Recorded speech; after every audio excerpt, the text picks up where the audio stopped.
नमस्कार, बहुत स्वागत है आप सभी का फर्स्ट इंडिया न्यूज में। मैं हूं आपके साथ शिखा शर्मा। चलिए सीधे रुख करेंगे न्यूज ब्लास्ट खबरों की। तो मुंबई में इंडिया गठबंधन की संपन्न हुई तीसरी बैठक। गठबंधन की बैठक में 3 प्रस्ताव पास हुए। सीटों के तालमेल पर जल्द फैसला लेने की बात कही। वहीं जुड़ेगा भारत जीतेगा इंडिया स्लोगन जारी किया।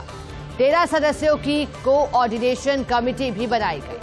बैठक के बाद इंडिया गठबंधन की ओर से प्रेस कॉन्फ्रेंस।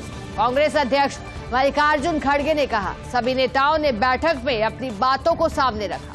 बैठक में कई पहलुओं पर चर्चा भी हुई। आज की बैठक में सार्थक बातचीत, महंगाई, बेरोजगारी के खिलाफ लड़ना है, हम सभी के उद्देश्य एक है, गरीबों के लिए इंडिया का जीतना जरूरी है। आज ईडी सीबीआई का दुरुपयोग किया जा रहा है, देश के लिए हम लड़ाई लड़ते रहेंगे। बीजेपी ने दिल्ली से शुरू किया मेरी माटी मेरा देश अभियान। गृहमंत्री अमित शाह ने दिल्ली से किया शुभारंभ। कहा, आज भारत चांद पर पहुंच गया, शहीदों के सपनों का भारत बन रहा है, जल्द ही सूर्य की कक्षा में भी पहुंच जाए। मोदी सरकार ने देश को जोड़ने का कार्य किया, देश को हर क्षेत्र में आगे बढ़ाना है।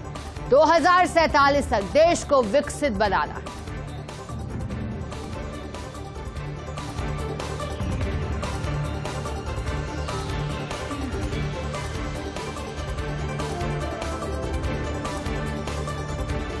मुख्यमंत्री अशोक गहलोत आज रहे दूदू दौरे पर। राजीव गांधी ग्रामीण ओलंपिक खेल जिला स्तरीय समारोह का शुभारंभ किया। मुख्यमंत्री गहलोत ने सभा को संबोधित किया। कहा, मुझे खुशी है कि पिछले साल राजीव गांधी ओलंपिक की पहल की गई, गांव-गांव में खेल का माहौल बना, हम खिलाड़ियों को नौकरी दे रहे हैं। इस बार 58,60,000 लोगों ने खेलों में पंजीकरण करवाए। आज शिक्षा पर बहुत ध्यान देने की जरूरत है। प्रदेश सरकार ने कोरोना काल में शानदार कार्य किया। हमारी सरकार सभी वर्गों को समान अवसर प्रदान कर रही है। सरकार ने प्रदेश को योजनाएं देने में कसर नहीं छोड़ी। यूपीए सरकार ने मनरेगा, आरटीई, आरटीआई जैसे कानून बनाए। प्रदेश सरकार ने चिरंजीवी योजना शुरू की, जिसका लाभ प्रदेशवासियों को मिला। RTH, OPS pension scheme Congress सरकार लाई। सरकार ने शिक्षा, स्वास्थ्य, सड़कों को लेकर अभूतपूर्व कार्य किए। हमने जनता के स्वास्थ्य का भी ख्याल रखा। सरकार इंदिरा गांधी स्मार्टफोन योजना के तहत महिलाओं को मोबाइल दे रही है। पहले चरण में 40 लाख महिलाओं को मोबाइल फोन दिए जा रहे हैं। एक देश एक चुनाव पर सरकार का बड़ा फैसला। एक देश एक चुनाव को लेकर कमेटी का गठन हुआ। पूर्व राष्ट्रपति रामनाथ कोविंद होंगे कमेटी के अध्यक्ष। सूत्रों के हवाले से बड़ी खबर मिल रही है। कमेटी में पूर्व सीजेआई, पूर्व सीईसी शामिल हो सकते। कमेटी में पूर्व कैबिनेट सचिव भी शामिल हो सकते। एक देश एक चुनाव पर बिल ला सकती है केंद्र सरकार।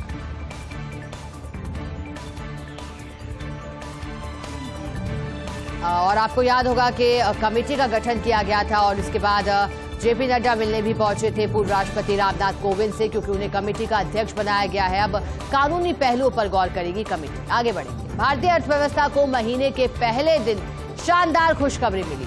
मूडीज इन्वेस्टर सर्विस ने रिलीज किया ग्लोबल मैक्रो आउटलुक। मूडीज ने भारतीय अर्थव्यवस्था पर फिर जताया भरोसा।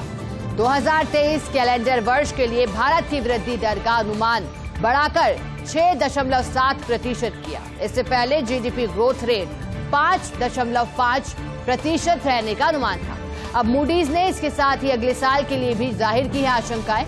ये कहा गया है कि ये साल शानदार गुजर रहा है। दूसरी तिमाही में ऊंचा बेस तैयार किया। 2024 में वृद्धि दर के अनुमान को 6.5% से घटाकर 6.1 किया जा रहा है।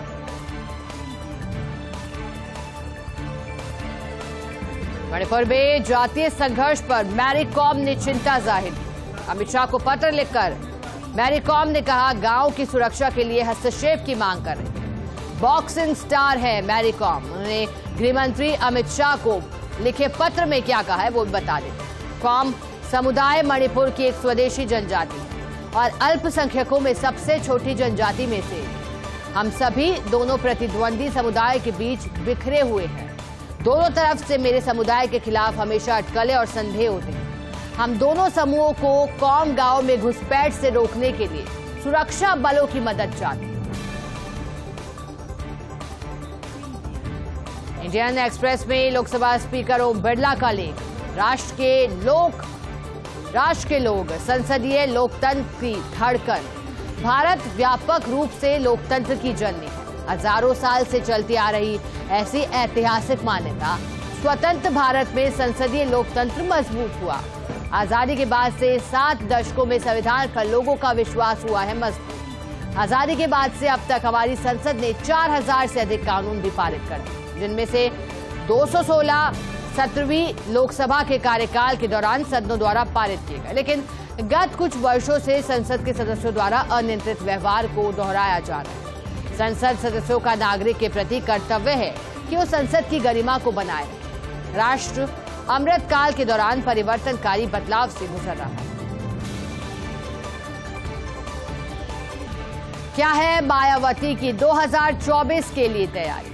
ओवैसी और जयंत चौधरी की पार्टी से गठबंधन कर सकती है मायावती। ऐसा हुआ तो विपक्ष के इंडिया गठबंधन को बड़ा झटका लग सकता है, क्योंकि भाजपा से एक होकर टक्कर लेने की रणनीति बना रहा है गठबंधन। ऐसे में बसपा का अलग होना उत्तर प्रदेश में साबित हो सकता है बड़ा झटका, क्योंकि 2022 के यूपी विधानसभा चुनाव में बसपा को मिले थे 13% वोट। हालांकि मायावती ने एनडीए और इंडिया गठबंधन से दूरी बनाने की बात कही है।